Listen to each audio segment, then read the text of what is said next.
Le troisième sommet Africa Convergence est définitivement entré dans l'histoire ce vendredi à Dakar sur la thématique des défis de l'exécution stratégique en Afrique.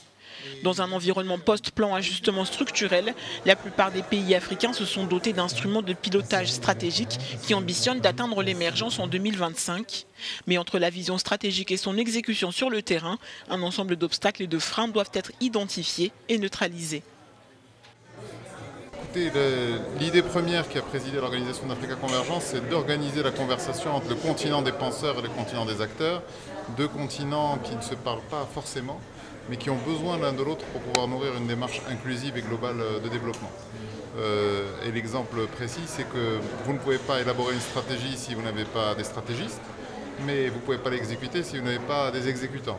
Mais en amont de tout cela, vous avez besoin aussi d'avoir des philosophes, des hommes de culture, des gens qui pensent le développement de manière inclusive et globale. La trentaine d'intervenants a examiné les obstacles à l'exécution de divers plans stratégiques et proposé des pistes de sortie, notamment par le biais de la révolution technologique, du management et de la transformation numérique. Au fil des années, Africa Convergence s'affirme comme l'une des plateformes où se discutent sérieusement les affaires du continent.